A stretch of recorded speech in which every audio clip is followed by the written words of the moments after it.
All right, take it away, Akira. Hello, like you said.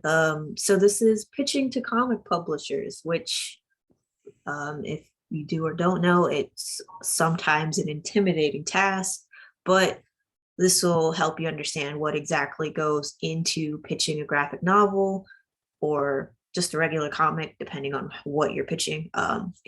Works for it works for both.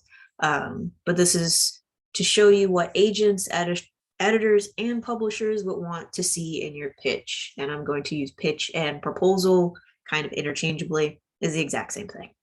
But before that, a little bit about me, my own credentials. I'm Akira Brown. I graduated SCAD, or Savannah College of Art and Design, in June of 2019. I'm currently a freelance editor and a publisher with a indie publishing company that turned 3 in September. And while that's pretty straightforward, how I got to where I am is a little less straightforward, but I started as an aspiring journalist, then moved into art because I didn't really like journalism and I was really into comics, going from the art to editing. It was the aspect of being in art classes and helping with being in critiques and those kinds of things. And it wasn't until like my junior year that a professor who was an editor for Dark Horse started teaching classes that really kind of cemented the fact that I wanted to be an editor. And as you do with teachers, I bombarded him with like a million questions about it. And then after that, I jumped into publishing.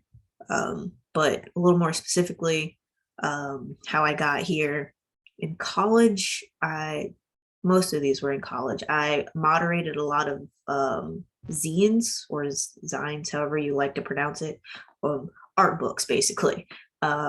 They ranged from fandoms like One Piece to my own original character series or magazine called Rose Magazine. It's original character fashion series basically. But those were the first projects that taught me how to manage a group of artists, keep documents organized, how submissions processes worked, that whole 9 yards. And then when SCAD started doing anthologies, which series of comics put together in one book, I learned how to do the exact same thing again, except this time I was being able to read proposals or pitches and pretty much ideas for comics rather than illustrations, like ideas for just art books. But then after graduating from SCAD, I went on to intern for Saturday AM. That's a Western manga company. That gave me a little bit more of the in to see how various proposals were sent in and how the company chose them, that sort of thing. And now, as I continue as an assistant editor for Mad Cave Studios while also running WildStar Press, I've been able to see like the range of proposals and how they're styled and all of that good stuff. But that is me and my credentials. I can move to the actual comic pitch. So to start, what is a comic pitch, and who are you pitching to? A comic book proposal or pitch is a story accompanied with sample artwork, specifically comic artwork, plain and simple. A pitch is all about clearly explaining your idea and justifying why you are the right person to see this story through, or to why your story should be published. It's the story you want a publisher, or in a lot of cases, depending on the publishing house itself or its structure, the acquisitions editor to look at it and go, this story will be perfect with our lineup of books. We should hire them. And an acquisitions editor is the person that selects the pitches that are most fit for the company based on the guidelines and objectives put in place. So that's the person that receives all of those proposals and picks it out. or picks the best ones for the company. If you have any questions also while I'm going through this, feel free to ask, or you can wait till the end. Either's fine. But anyway, since every publisher is different, your submissions should cater to what the guidelines and rules are. So for example, the two that I have up here, these are two very different guidelines. On the left is Arledge Comics, and on the right is Iron Circus Comics. And it's important to know the publisher you want to send your pitch proposal to, because for this example, while both publishers take creator-owned stories, which creator-owned is original stories, there are certain genres that Iron Circus won't take, whereas Arledge Comics would. So like Iron Circus doesn't take superhero comics or like zombie comics or that kind of thing, but Arledge might. And then while Arledge Comics takes single issues, so single issue comics, there's like maybe 5 issues or something. Iron Circus only takes graphic novels, so full rounded stories in one book. But there's a lot of publishers to choose from, whether it's these two or Boom Studios or Only Press, Dark Horse, etc. It's important to do your research on the publisher before you send them that proposal. It's also very important that you make sure they're even open for submissions.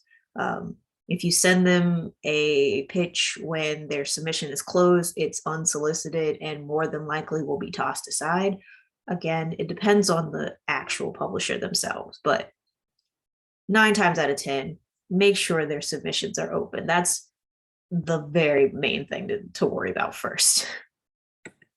But let's say you've done your research on the publisher you want to send to, you know exactly who you want to send it to. Now the next step is to create a pitch or fixing the one that you have so it caters to that publisher, which again is why it's so important to read the guidelines to make sure you don't miss any steps. And for this example, we'll use WildStar Press's guidelines for a visual example, because it is my press and I know that one more than I know the next. Easy peasy. But I'll go through the core necessities that every publisher will ask. So after you learn that like WildStar Press is only accepting submissions for short stories and graphic novels, you can proceed to make sure you have the following, which is a log line or elevator pitch, a summary, the full story from beginning to end, including spoilers, sequential art, character designs, a sample script, the technical aspects or specs, and a creator bio. And in addition to this, WildStar Press asks for an estimated production timeline, and that's just to see how long the creator thinks it'll take to create the story, to plan ahead. Some publishers do ask for an estimated timeline, but you have to check pretty much. But of course, I'm going to break all of these down for you. So to start, it's the author's bio. It's very straightforward. For the press itself, the author's bio is, or biography, is in the email, but it should also go into the pitch as well. And like I said, it's as straightforward as it sounds. This is the stage that the publisher or editor, whoever's reading this, including agents, gets to know you. So it's also where you as the creator will clarify if you're the sole creator of this work. So you're doing the art, you're doing the writing, all of that, or if you're teaming up with people, because that is very important to know. Why? Because not every publisher will partner you with an artist or a writer. So definitely, again, be sure to check the guidelines. I'm going to say that a lot because that is pretty much that is very important. It's the most important thing. Make sure you read their guidelines. But so like, for example, my press, WildStar, I require you to have your team present already, or if you're working, unless you're working alone. So if you were to submit a story as a writer and put a note that, you're hoping to be matched with an artist, it'd pretty much be considered incomplete and not accepted, because I don't match people with artists or writers. You're also adding your portfolio to show that you've written or drawn comic pages before. This is obvious a little bit, but some people don't know. It's to show credibility. This is pretty much a resume stage, and you have to hold your creative endeavors to the same level of professionalism you would want for your full-time job. So the author's bio, in a roundabout way, is essentially your resume. It's this is my list of accomplishments, and this is who I am, and this is, why I think I'd be best for this job, when the job is you making a story, a comic. Excuse me. Next would be the specs of the physical book, which specs means specifications. And by physical book, I mean the actual hard copy of the book. Here I have an example of an example pitch from the published book called The Curse of Clan Blackwood. This was one of the books that got published at WildStar Press. So I'll just go down this list real quick. So there's demographic and audience. That's pretty much who does this book cater to. The difference between the demographic and the audience, or audience rating technically, is that the audience rating is usually based in age. So audience rating would be like, is this a children's book? Is this for teens or a YA? Or is this an adult? That sort of thing. Whereas demographic gets more into the personal aspects.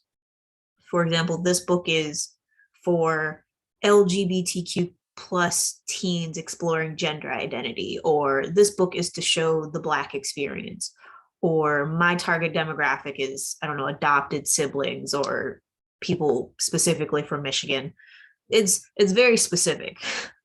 But knowing just who your audience is not only helps you have a center focus for your story, but it also tells the person reading your pitch that you're paying attention to the books that are published within the company, and that that, again, it fits with the rest. Because say you're trying to publish an adult horror comic with a company that only publishes middle grade fantasy, then obviously you're not really paying attention to what the company is offering already. You're just sort of throwing your hat to the wind.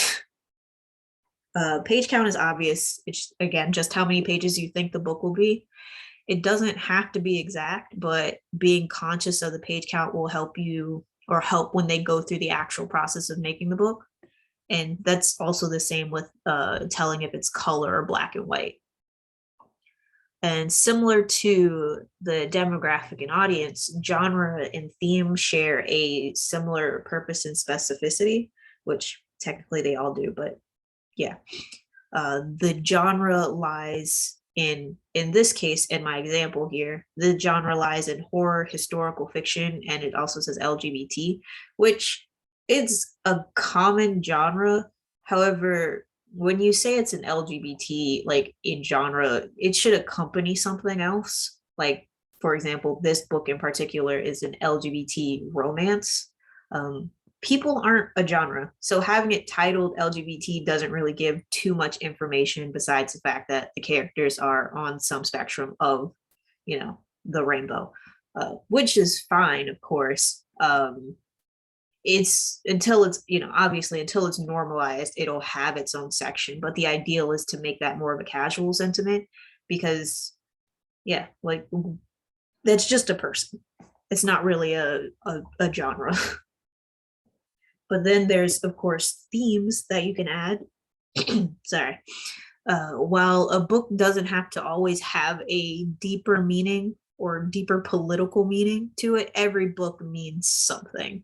And if you know what you're trying to convey, it helps you write a better story.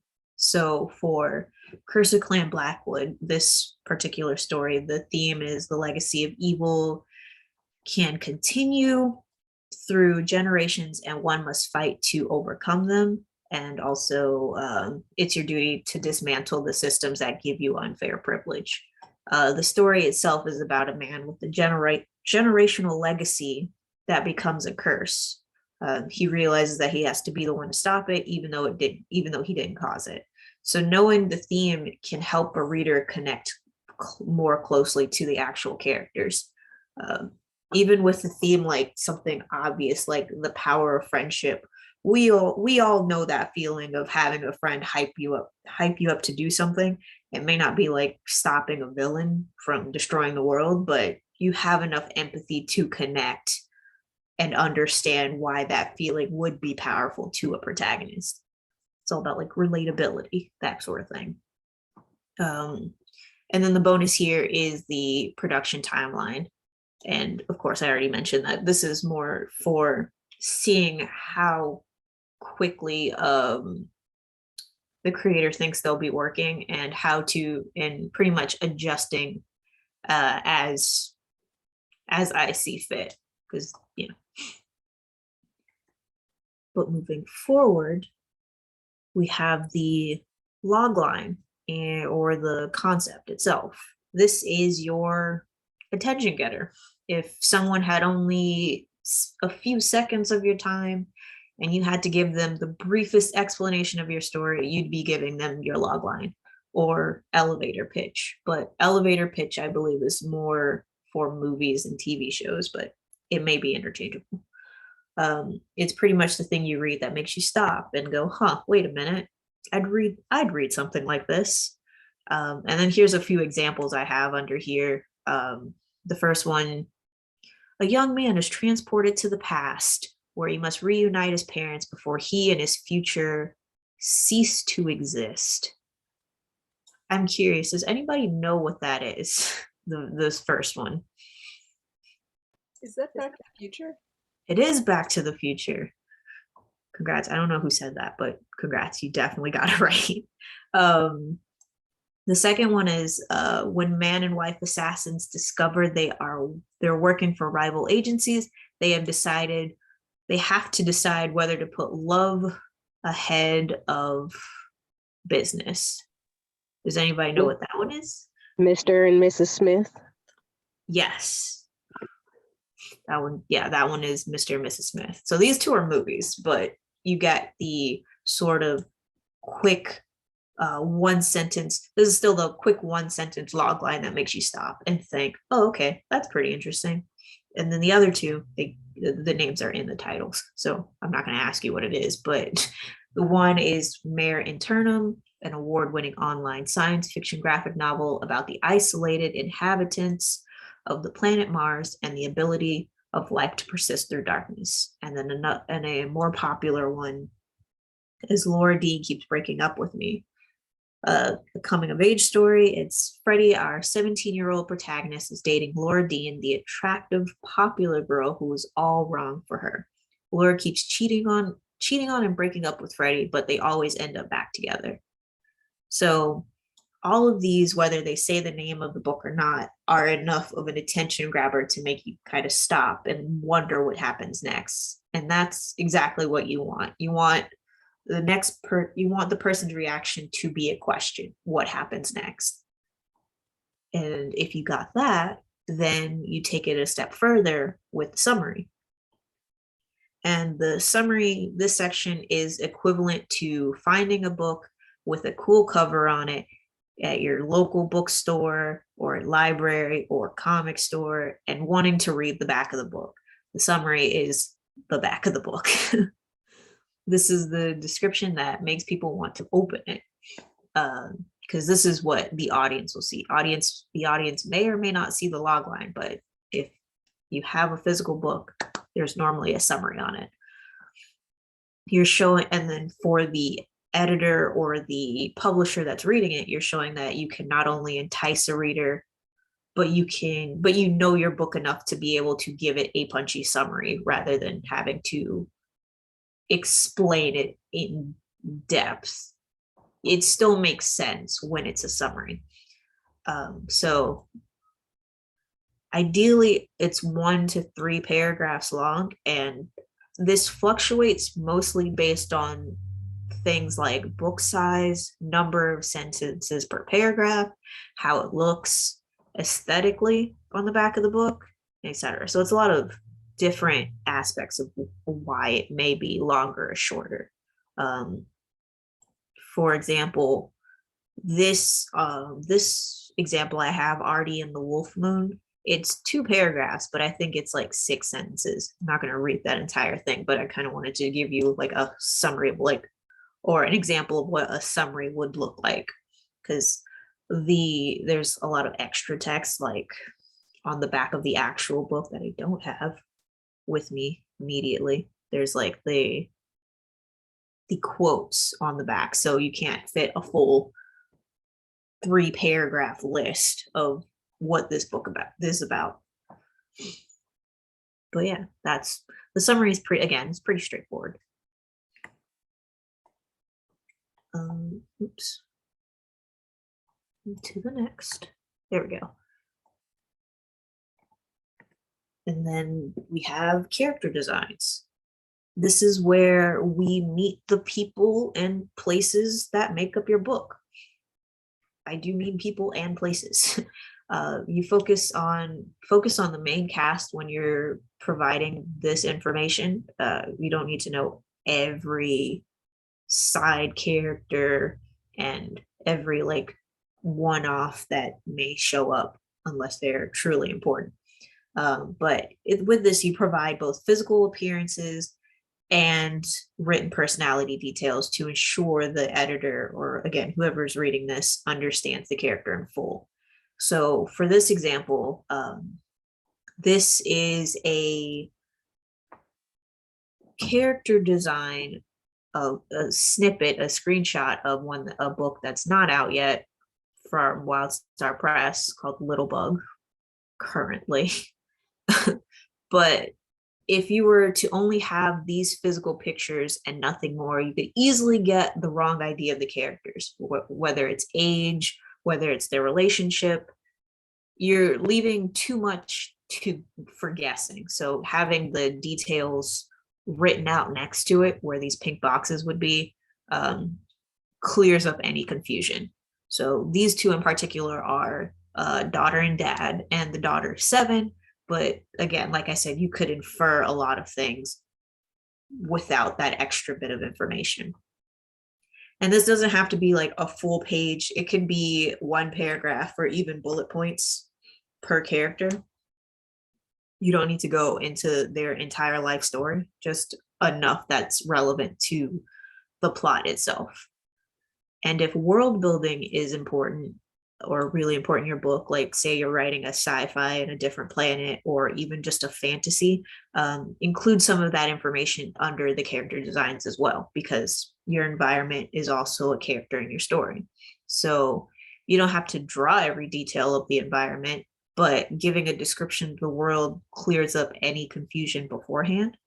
That also includes magic systems, should you have that.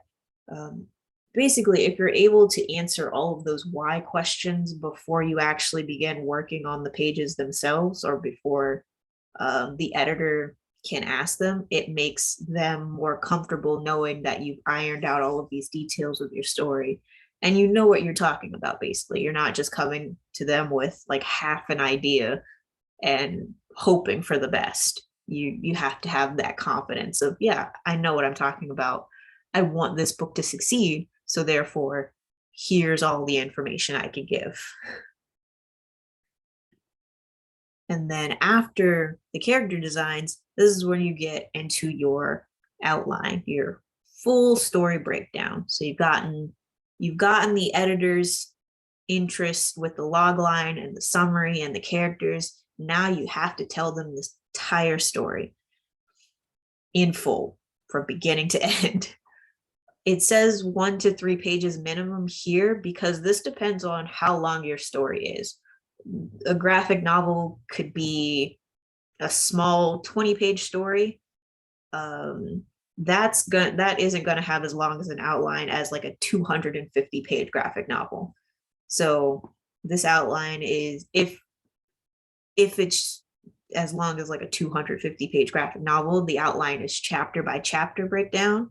Or if, say, you're not doing a graphic novel and you have a comic series you want to pitch, the outline is broken down issue by issue. So issue 1, this is what happens. Issue 2, this is what happens, etc. Obviously, if it's like a 20-page graphic novel, then it's easy start to finish, introduction to the end or conclusion. And again, it's imperative to remember that your potential editor and publisher is not your audience. Keeping secrets from them only hinders your chances of success.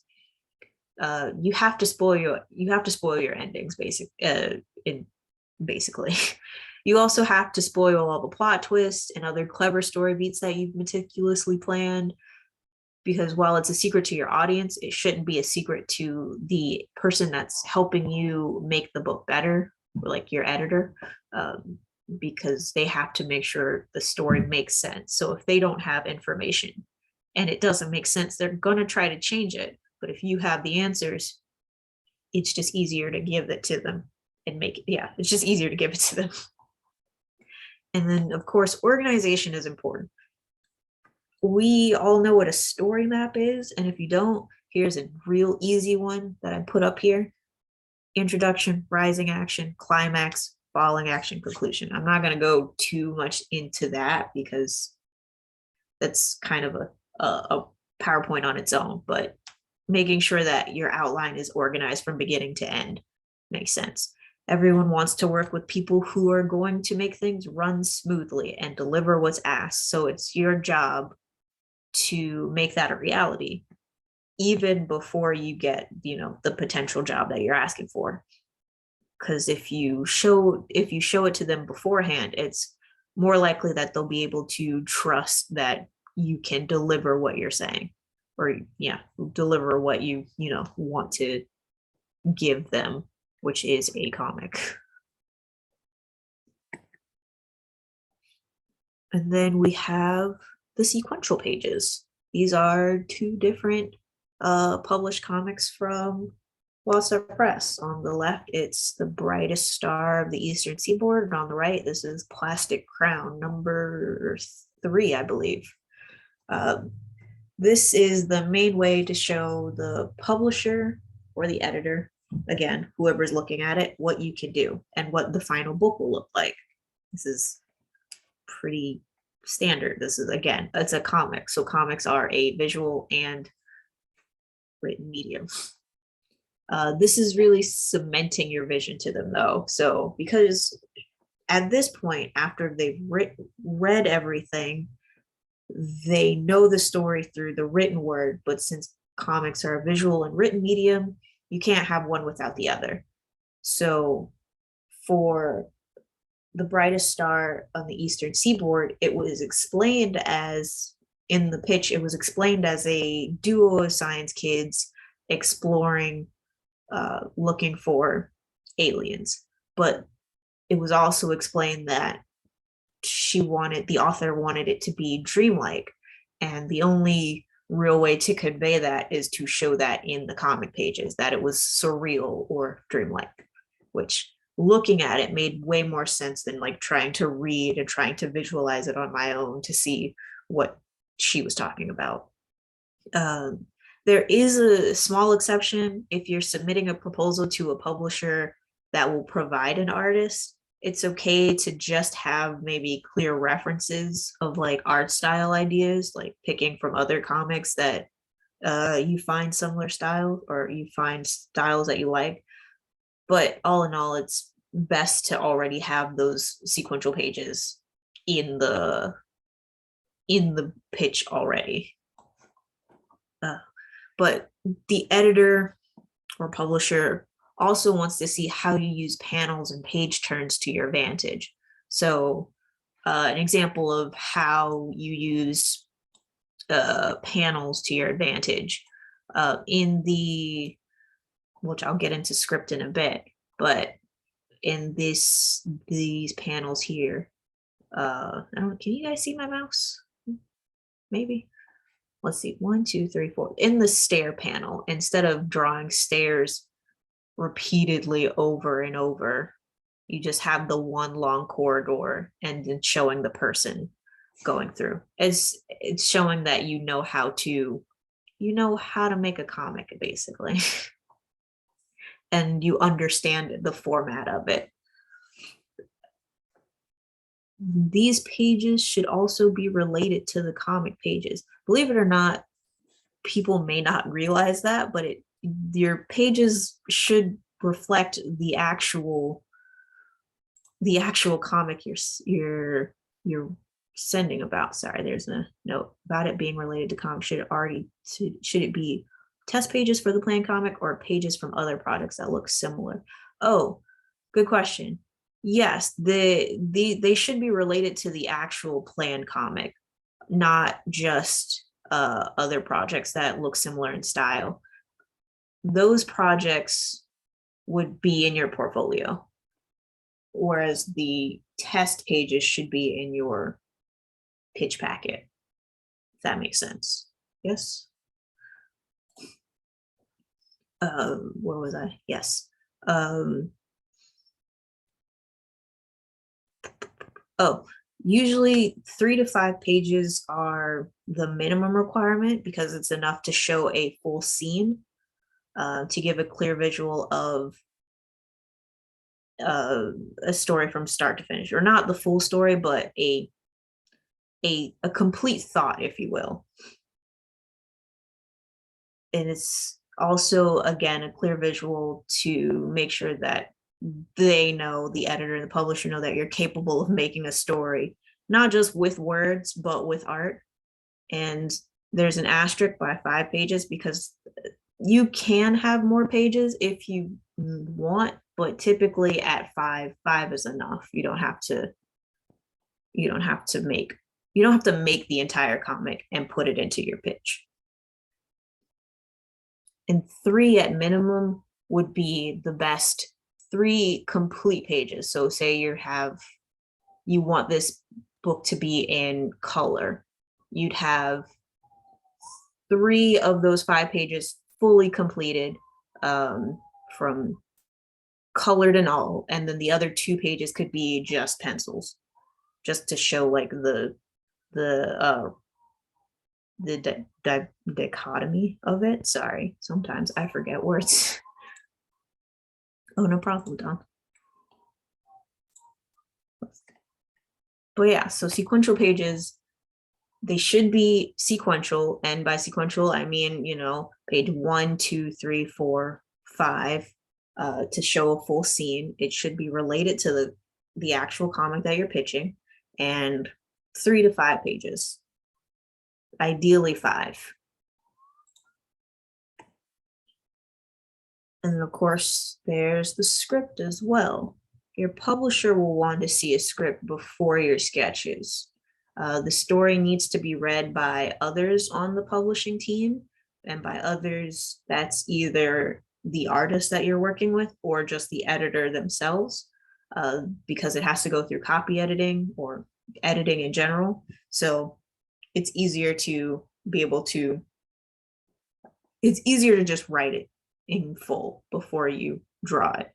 And ideally, this is the script that follows the sequential pages. So say you have these 2, they're not the same, but say you have these 2 pages here, the script will reflect these 2 pages as well. It'll say page 1, panel 1, 2, 3, 4, 5, like the example here, which is also from Cursive Clan Blackwood.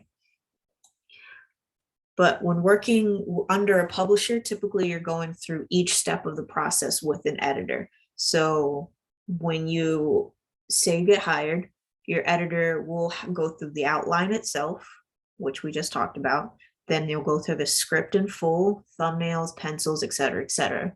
So being able to write the script out is showing just how capable you are of writing a comic script compared to a summary, compared to prose writing. The ability to break down each page to show what should go in each panel is useful for clarity for both the editor and the creator of the comic. And again, and this is also just in case you aren't the one that's drawing the story, that's writer specific. But think of it this way: if you were to give someone a fully finished comic, your editor in particular, and they told you to edit a bunch of things, it's much more work to go through a fully finished page and edit that rather than starting at the script and being able to clean it up there before you start drawing at all to begin with. So each section on its own is important, which is why you should have your script. And again, that's the same as the sequential pages, sequential comic script. So page 1 through page 5, it should be related to the pages that you drew, that's in the proposal already. And same with the 5-page minimum. That goes for the script as well. And then there's a bonus. Akira, sorry, I just wanted, before we go on, because I just saw that someone added to the chat, should you include any environment descriptions in the script sample, like home, interior, etc.? That's from one of our participants, Des. Oh, yeah, good question. Hold on, I'll go back because I have time. I can do that. Yes, you don't have to. You don't have to add things like if it's important to your story, say that, okay, so I don't know if you've seen the movie Monster House, but it's as straightforward as it is. It's about a house that's a monster. That you definitely need the environment descriptions and like artwork for. But in the script sample, itself, you could have that. It makes it easier to pretty much having it as clear as possible will create less questions from the editor. So if you have an environment description in your script sample, it helps create a better visual for the editor or the publisher, whoever's reading it. So yes, unless it's not necessary, unless it's just a typical park. You don't have to go into full detail about everything every time, unless it's significant for the story itself. So like say the time of day is important, definitely put that in there. If the house has like a certain vibe that you're trying to convey, definitely put that in there. So it fluctuates, it depends on sort of the situation that you're in. Hopefully that helps. Yes? No? If not, I can try to clear Yes, that up. yes, that was very helpful. Thank you. Okay, perfect. Let's go back because, oops, there we go. Okay, so this is a bonus. This isn't always asked for, but this is guaranteed helpful. So comp titles or comparison titles are books that are similar to yours that you're pitching. Oops. Books that are similar to yours in one of the two ways. Either the content is comparable or the sales are expected to be similar. This is an aspect that's not always stated to put into proposals, but think of it like you're kind of sweetening the deal, adding a little extra spice to it. Comp titles would also go into the spec section, so the specifications, the physical specifications. So essentially the comp titles help editors make acquisition decisions, which is essentially like, okay, why should I pick you? And this is to figure out who and how big the audience might be for a specific title. So say your book is similar to, I don't know, the Venture Zone or Laura Dean Keeps Breaking Up With Me, et cetera, et cetera. The editor can glean that, oh, if those books made good money, then this one will too. Because yes, while your goal is to be published, you also want to make money. That's how this industry works. And so does the publisher.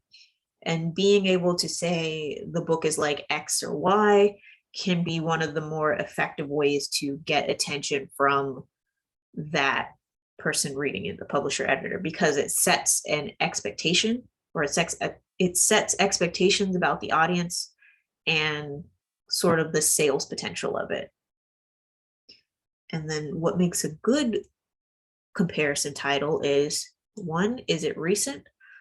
Comp titles usually are in that 2 to 3 year range, although it's not mandatory to be in that range. It's just fresh in terms of being able to judge whether or not it would be successful. It was successful for its time, because while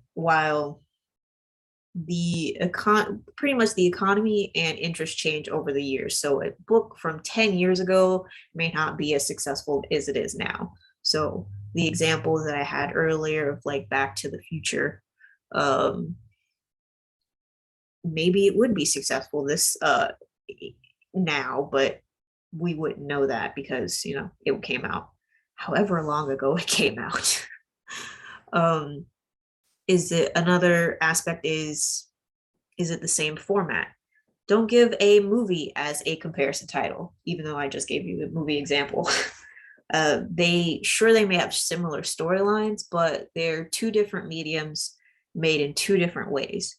Part of a movie's success is the box office budget it has, and a book is not going to get a box office budget because that's not how that works. You can definitely use it as a reference, but comparing a book to a book is preferable. So you saying your book is like The Mandalorian isn't gonna gauge how successful the book will sell. It'll gauge how well it would sell as a show, but not as a book. Same genre isn't mandatory either, but it does help. Comparing a science fiction comic to a Western may still get you the results you want, but it's not a clear explanation of the correct target audience or demographic. For example, people that like cowboys may not like your alien space war, or maybe they will. And then, of course, was the comp title successful? This one's a little more obvious. If you give an example of a book that pretty much tanked, that's not really a good look.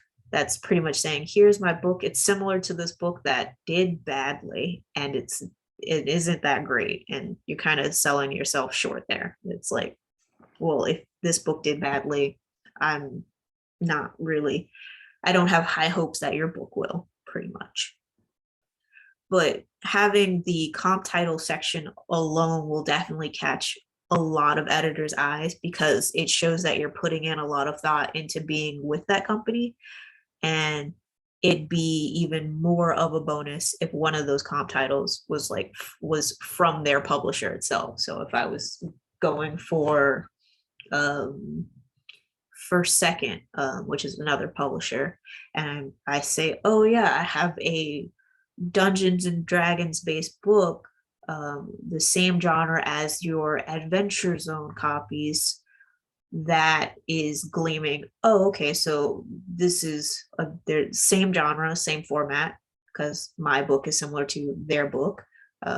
Adventure Zone is recent, within the last 2 years, 3 years, and it's successful. So that kind of check marks all of those boxes of, okay, I can glean what this book may be like, or what this book could possibly sell for that.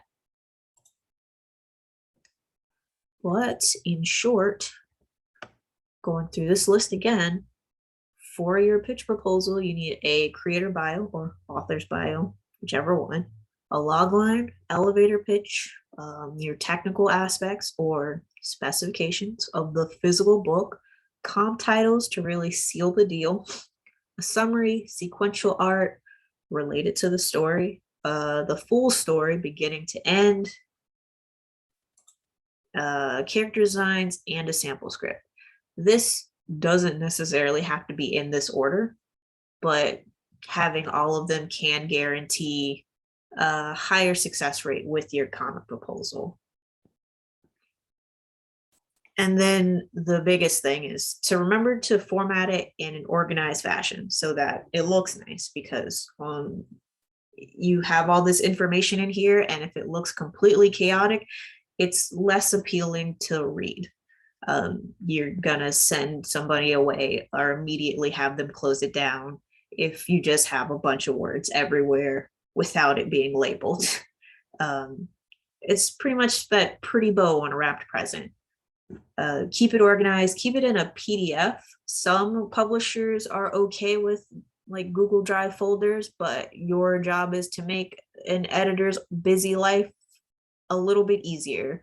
So instead of having them click multiple links or multiple folders to get to where they need to be, if it's all in one PDF, all of it is just one scroll, maybe except for the portfolio. That can be its own link, but one portfolio link compared to maybe 5 different Google Drive folders is a big difference. But other than that, if you have all of that, like I said, it would be a success. It's a higher success rate of getting your pitch proposal accepted. And that's it. That's your guide to making a pitch. Any questions? Oof, glasses. Thank you, Akira. We'll just wait for any questions. If you guys would like, you can type your questions in the chat, or you can unmute yourself. That's fine. I have 2 questions, I guess, just to get anyone started if they're brainstorming. You said that for WildStar. Yes, okay. WildStar Press. WildStar, and I'm like, no. Wow. You don't match writers and artists. Do a lot of publishers do that, or should you always come with your team in that way, or do some offer to pair you up? It all depends on the publisher. A lot of creator-owned publishers don't typically match you with people. Okay. So I'm trying to think of some, like, I don't want to tell you and then I'm wrong, so I'm gonna let you search that one. But I do know that a lot of creator-owned ones, they'd rather you have your team already. And even then, it's better to be prepared regardless. Just because again, you're making it easier for the actual publisher or the editor if you already have like an idea of who you would want to do the art for you. Okay. My other was so you are able to pitch your comic to your publisher of choice, and what do you expect? Like, what do you do after? Like, what should someone expect from themselves after this is all over? Is there a follow-up? Is there a timeline? It depends on the publisher. A lot of them, unfortunately, there's more of a they give the notice of after a certain amount of time. If they don't get back to you, then you're not accepted. WildStar Press, I try to be on that of being actually giving out acceptance or rejection letters, because kind of leaving people hanging is kind of sucks. It also depends on just how busy or how large the publisher is, I should say. We do have a question from someone. Don, Yes. thank you for submitting this question. If a publisher or project like Anthologies has an info of what to put in at least, would it be better to add all of the other information? For example, if it says script plus design, should I add more because it's an explicit expectation? I'm not Did I read that entirely. correctly? If a publisher has info of what to put in it, at least would it be better to add all the other info? If a publisher is asking you for a specific thing, then give them that specific thing. It doesn't hurt to give them extra information, but if they're only looking for certain things, that's what they want to see first. Like, you're kind of just giving them extra. It's not guaranteed that they'll look at it, but if you have it, you might as well add it if you want, if I'm understanding this question correctly. It says, for example, script and design, should I add more because it's an implicit expectation. Yeah, no, if the publisher itself says like a certain thing, you just give them that specific thing. Or at least make sure you have that in there along with your extra. I guess my other question is because one, I've just noticed like the little webtoon logo. Is there, you pitch, do they, I guess this is what happens after the pitch, and that might be a totally different like lecture or program, but it's also I guess what platform is used to publish your work. You have your publisher, but do they usually decide where it's uploaded and accessible to readers and people who want to buy it? And yeah, that's up to them. Most of the time, publishers. So, yeah, most of the time, their books are on their site. Their when you say platform, that more leans towards web comics.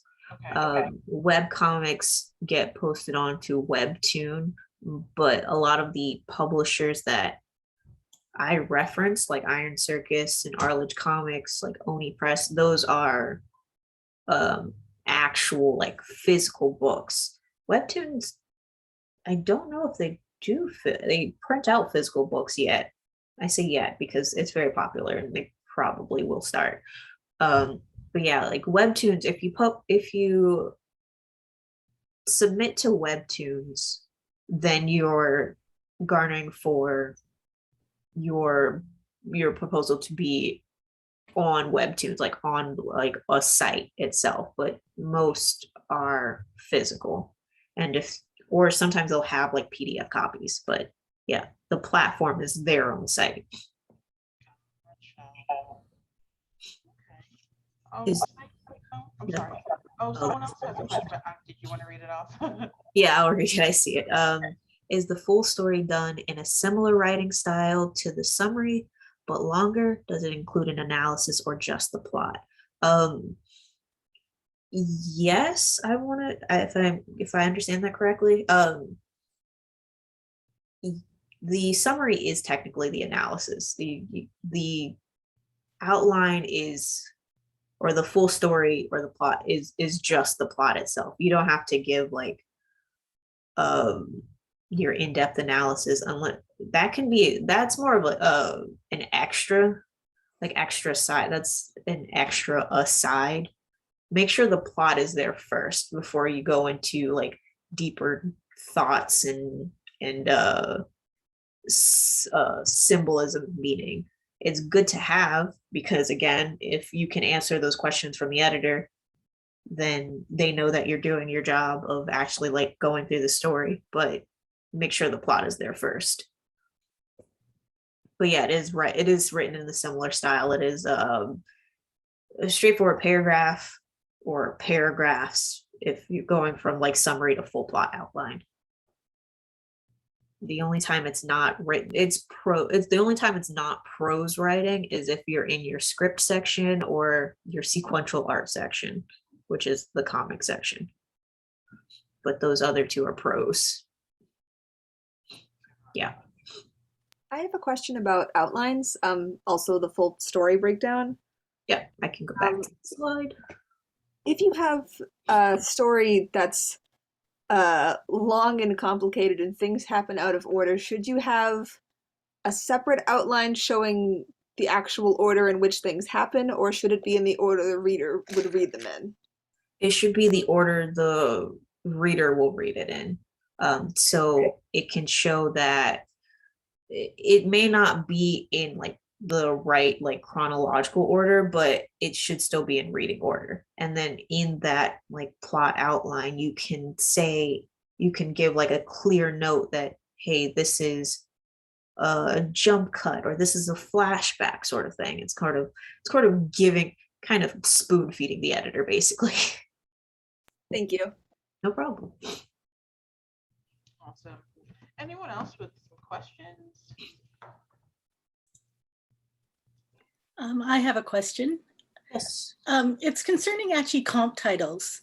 And what I'm wondering is, when you look at kind of diversifying what's out there now, sometimes I feel like it's hard to find a comp title. Like, is it okay to perhaps mention a certain demographic, understanding that people aren't genres, but a certain demographic or something that's similar in another book to yours? What do you mean by that when you say, because Because if it's like I'm thinking like a slice of life memoir that along those lines, right? And if it's like, say, the Black experience, right? And like I said, there's not as many books out there to kind of compare absolutely. to. Is it okay to say that? Is it okay to say that? Oh yeah, absolutely. For those who may like this experience, this may be appropriate. Yeah, absolutely. Because again, that's the problem we have now, is that there's not enough of that, there's not enough diversity in publishing, and we know that. So even if you were like, oh yeah, this is it's like this book but Black, or it's this book but gay, it it it's this, it still works as the same. You're just saying it's but this thing, because again, we know there's not that many out there to compare specifically to. So it's okay to have your little caveat or your asterisk mark of yes, but also no. Okay, great. Thank you. Yeah, That's an interest. That was a great question. it is. It just makes me think. I used to work for a review journal, a book review journal for school library, school library journal. Mhm. And it's so interesting when publishers would pitch for like people to review. It'd be like, it would be hard, because back in 2016, where it's kind of like all these new experiences were now not new experiences, but all these experiences that were ignored are now being published. It's like, how do you compare those titles? And it'd be like, this summer I turned pretty, whatever. And all I can think of is like using a popular title, but like, meets the LGBT experience or for youth or something like that. But it's very interesting where, Yeah. so when you brought up this slide, I thought comp titles. Sometimes I'm like, oh wow, you really do have to kind of like pitch it as well as something that compares to it. So. Oh yeah, yeah, most definitely. Because when using the comp titles again, it's more for judging the how well it'll. This is pretty much the money aspect of it. It's how well it'll sell. So if you have a title that's like, say, I keep looking over this way because my bookshelf is over here, and for some reason I can't think of books at the top of my head. But yeah, say like Laura Dean Keeps Breaking Up With Me. That's a really popular comic. It's an LGBT story. But if you were like, oh, I have this book, but it's like this book, but it's Black, that's, you're showing that, okay, I want to gear this for this demographic because we need this representation. So it's okay to have that, the reference or the comp title itself with that caveat. Oh yeah, Yeah. yeah. If you're looking to find folks who are trying to diversify publishing, the hashtag DB Pit Twitter pitch event is happening in the next week and might be a cool, yeah, definitely check that out. DB Pit, from off the top of my head, is it's a pitch event where people on Twitter post their, like, a little synopsis of the stories they're working on, and publishers or editors can go through those and essentially go, hey, I like your story, let's talk more, give me more information about it. Which, if you're looking to pitch, definitely check that out. That is so cool. Yeah, it's pretty, yeah, it's, I don't remember, I think it happens like quarterly. I'm not entirely sure. They have a website for it, I'm not gonna lie to you. Awesome. Any more questions? We're approaching the end of our program. Yeah. We did have a question earlier, and this program is recorded and it will be uploaded on the Oceanside Library YouTube channel. So it usually takes about a few days for us to upload it. We send it to our tech librarian, she uploads it. So this will be on the Oceanside YouTube channel. Before, I just want to end this before we say our final goodbyes. I want to say for the recording, Akira, thank you so much for joining us and for giving us this really informative session. Let me end the recording.